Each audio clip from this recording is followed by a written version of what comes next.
जय श्री राम, जय जगदीश महाराज। मैं आपका मिस्टर भारत जितेंद्र शर्मा। मैं आपसे एक बात कहना चाहता हूँ। कल बागड़ा समाज का एक आयोजन हुआ था और वो आयोजन बहुत अच्छा था। उस आयोजन करता और भी अच्छे थे, राष्ट्रवादी थे। मैं हमेशा उनका सम्मान करता हूँ और हमेशा उनका वैचारिक समानता भी मैं रखता हूँ। लेकिन कल के आयोजन में एक फैसला हुआ, वो मैंने समाचार पत्रों के जरिए देखा। उसमें यह निर्णय लिया गया कि मां के गोत्र में विवाह करना उचित है, और वो भी कब? 3 पीढ़ी बाद में। ये निर्णय मुझे लगता है कि नहीं लेना चाहिए था, ऐसा वैचारिक रखना भी नहीं चाहिए था। और अब ये आप देखिए कि जैसे कि श्यामलाल बागड़ा है, वो अपने बेटे के पोते का बेटे का यानी अपने प्रपोत्र का विवाह अपने मामा की प्रपोत्री से विवाह कर सकता है, ऐसा निर्णय।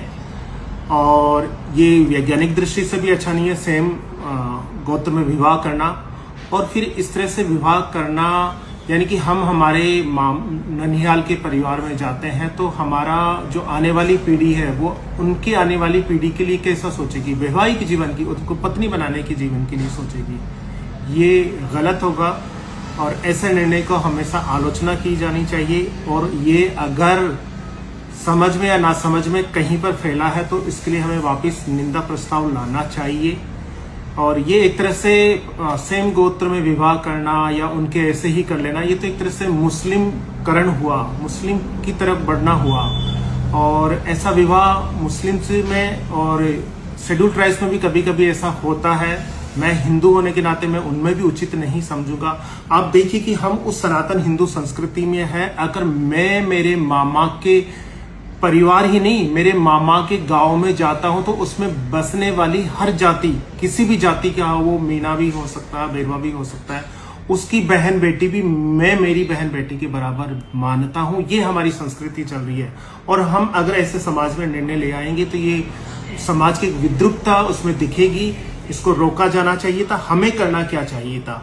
हमें यह करना चाहिए था बागड़ा समाज को, क्योंकि बागड़ा समाज पर समाज में विवाह ना करे। हमारी समाज की कई लड़कियां अगर पर समाज में जा रही है, अभी देखे हैं कि रैगर समाज में गई, बेरवा में गई, एक मुस्लिम के साथ चली गई, तो ऐसा जो हो रहा है नासमझी के कारण, उसको रोकना था।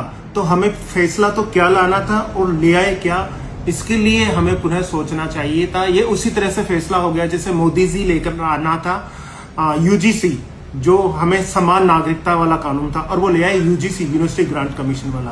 तो एक तरह से गलत फैसला मैं मानूंगा और मैं उन सभी महाअनुभवों से उन सबका मैं सम्मान करता हूं, उनको पूजनीय मानता हूं।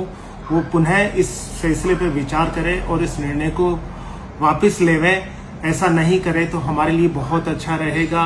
हम आप सबका सम्मान करते हैं, मेरा तो बहुत ज्यादा आपको पूजनीय मानता हूं। और यह है, आपसे मनभेद नहीं है, सिर्फ एक इस बात पर मतभेद हुआ है और 150 व्यक्तियों का एकत्रीकरण होकर यह निर्णय अच्छा नहीं मानूंगा। और फिर भी उनको लगता है अच्छा है, तो वो जो निर्णय उन्होंने लिया है वो सभी व्यक्ति अपने आज से ही उनके अपने प्रपोत्र का विवाह अपने मामा की प्रपोत्री से विवाह तय कर दे और फिर वो देखते रहे। मुझे लगता है कि यह है एक छोटे से संख्या में बट जाएगा और वो लोग अलग हो जाएंगे और हम जैसे लोग अलग हो जाएंगे। यह निर्णय किन के लिए गया? आने वाली पीढ़ी, हम जैसे पीढ़ी के लिए। लेकिन मैं आज देश विदेश भी जाता हूँ, फैशन और फिल्म सभी में मैं काम करता हूँ।